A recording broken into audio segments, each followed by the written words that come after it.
What the hell is going on with Doctor Who? Hello and welcome back to Baseless Doctor Who Speculation, a show I haven't made since we were back on the original channel doing this sort of stuff. The last time I did an episode about this, it was when David Tennant was announced to be returning to Doctor Who for the 60th anniversary specials, and this time I'm doing this after a not very credible source, if we must admit it, has put out the rumour that David Tennant is returning to Doctor Who, like 3 years later, alongside Billie Piper, who Ncuti Gatwa has just very confusingly regenerated into.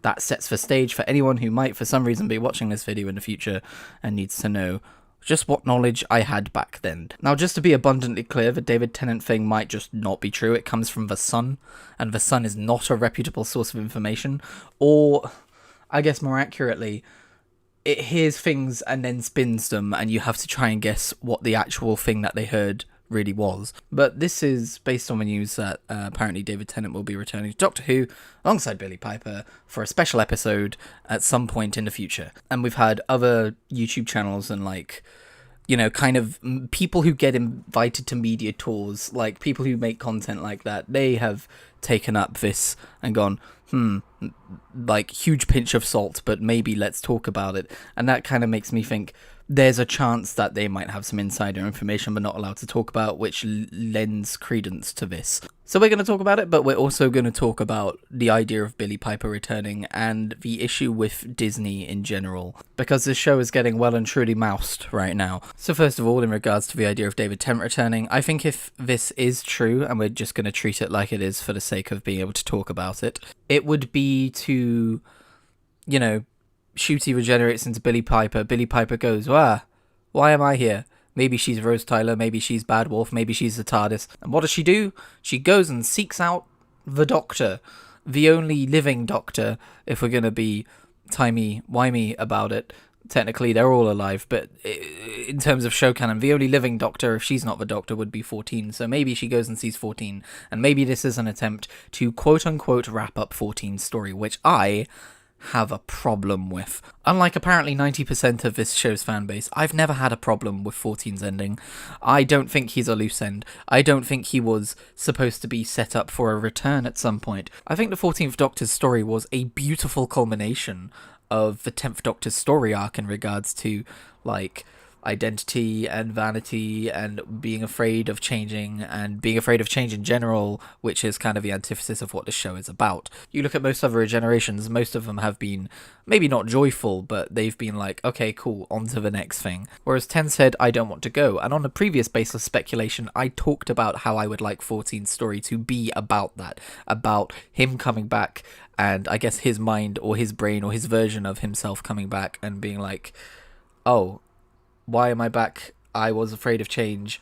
I had some unresolved trauma, and I'm going to deal with it now.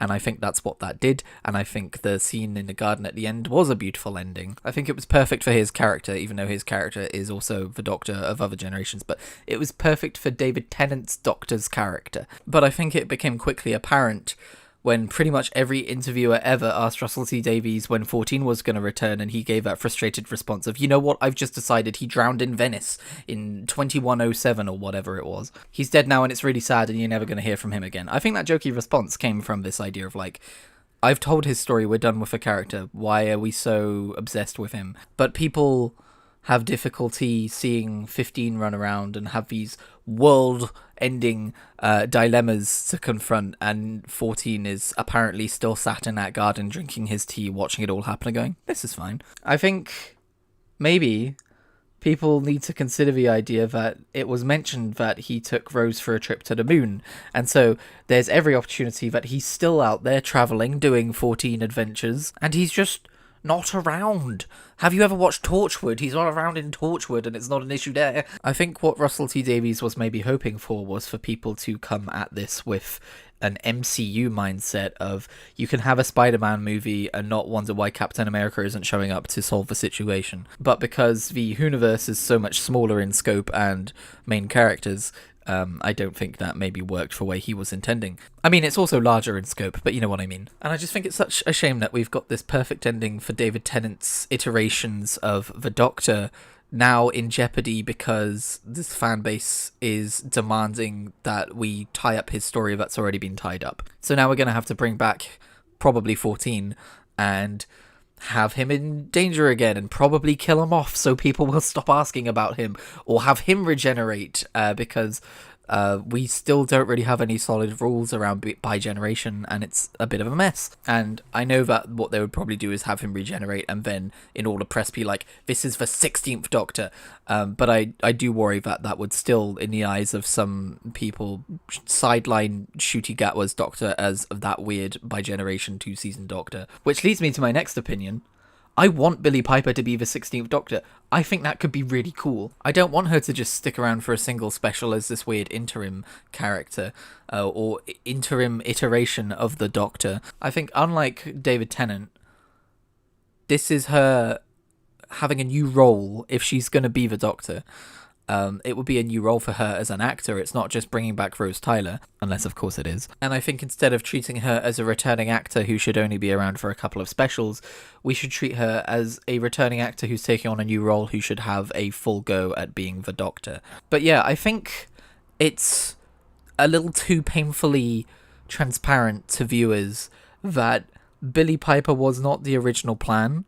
Ncuti regenerating was not the original plan, at least not at the end of season 2. I know he said that 2 seasons were the plan, but I think that's just referring to the Disney Plus agreement. I think the show is frankly getting shafted by Disney Plus and by the over-corporatization of entertainment. Over-corporatization is my new favourite buzzword and frowny thing. If anyone watches the broad range of my content, I apologise. This is just where I'm at in my headspace lately. But Disney Plus are in the interest of selling stories, not telling stories, and that is often to the detriment of said stories, and it's the same with all of the streaming platforms, especially Netflix. When Doctor Who got picked up by Disney Plus, my first thought was, well, great, now we're at the behest of a streaming service which wants to cancel shows at a moment's notice. The second viewership drops the smallest bit, they're going to be looking to offload this show, and Doctor Who is a show with a long history of viewership peaking and falling because of people's opinions about various incarnations.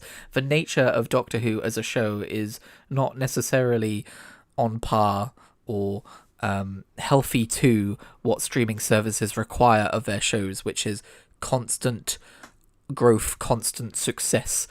Doctor Who is a show that is able to change and have different eras and be completely different with a completely different cast, and I just don't think that fits with the streaming thing. I mean, obviously, even Doctor Who wants to have constant growth, wants people to like every new Doctor more than the last one, but I think that's just not realistic, and I think Doctor Who's continued survival has hinged on people understanding that while maybe it's not drawing in numbers now, they still have every opportunity to draw in numbers in the future, because it's proven that time and time again. And what we've seen is this continued delay from Disney to not renew the show. They still haven't made a decision on it, at least not publicly, and what my honest opinion is, they're probably gonna can it, which, if you're not familiar, does not spell the end for Doctor Who. Don't worry, BBC will continue to make it, they've said as much. But I think Disney Plus will can it the second The War Between the Land and the Sea finishes airing, and they don't want to can it before then because they think that the viewership for The War Between the Land and the Sea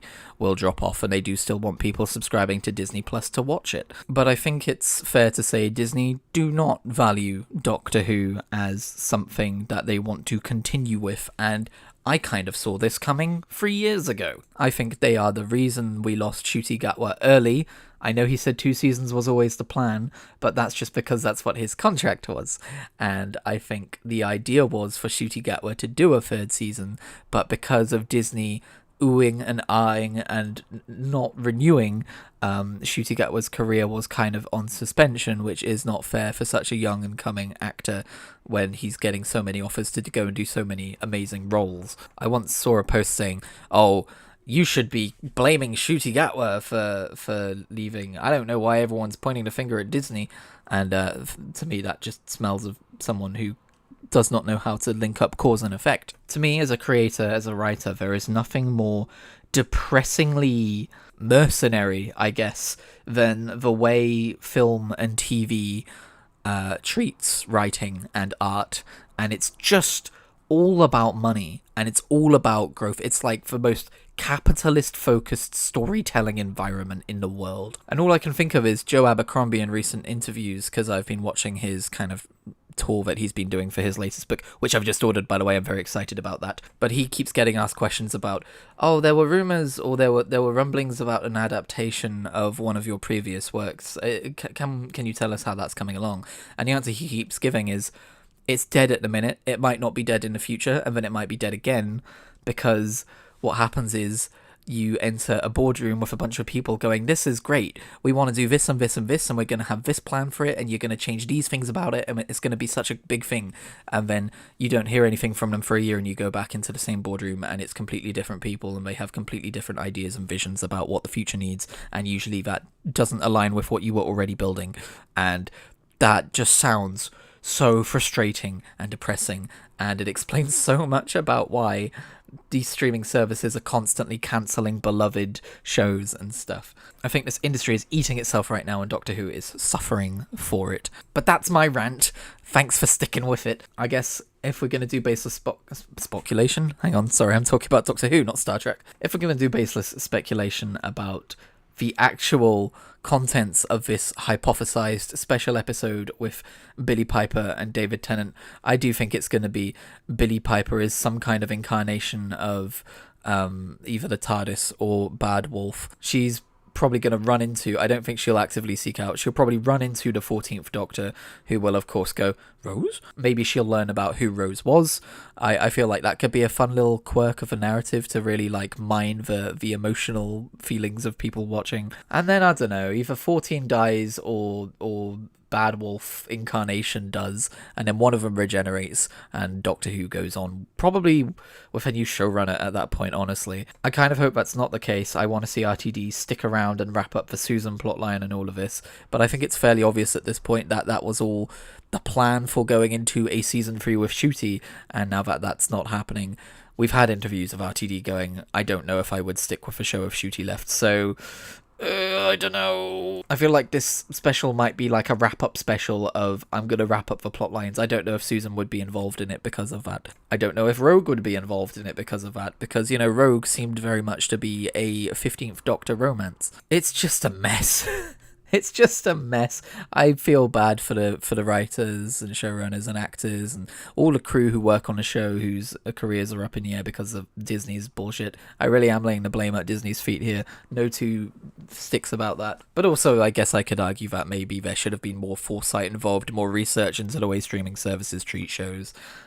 Maybe they just thought, perhaps hubristically, that Doctor Who was a big enough property to avoid all of that stuff. There was a section of the latest Doctor Who Unleashed where they spent a fair amount of time talking about what Doctor Who has done for Wales and what it's done for showmaking in Wales, and it gave a bunch of statistics and a bunch of numbers, and it honestly felt like a pitch. It felt like something that they created to show other potential streaming partners.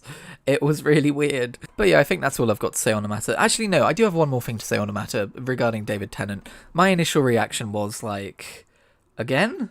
And like the word stunt casting's been thrown around and everything. But you've got to look back on the 60th episodes and go, that was some of the best Doctor Who we've had in years, at least in my opinion. Like, I loved Ncuti's run and everything, don't get me wrong. There are some real standout episodes in that run, but the 60th episodes just were so solid, and I just can't really point to any Doctor Who that David Tennant was a part of that felt off or wrong or bad. Like, obviously there's a few episodes here and there, but that's the same with every incarnation. And so is it fair to criticize the potential return of David Tennant if that is usually a good thing? Like, you could say yes because they're relying on him too much and the show is supposed to be about change and so on and so forth, but yeah, I still have my doubts about returning to 14's story, but I've always been entertained by David Tennant in Doctor Who, so I'm just going to say, hey, if that's true, that's exciting, and I'm looking forward to seeing it. Anyway, that's going to do it for me for real this time. Thanks for listening to me rant and ramble. It was a bit of a mess, but that's because Doctor Who is a bit of a mess right now, and this is a show that's very close to my heart, and I kind of want to just try and quantify it and give my impressions on what should or should not happen and is or is not happening. Let me know your thoughts down below if you like. You don't have to, I'm not your dad. I'm not going to make you do what you don't want to do, but either way, catch you on whatever I make next.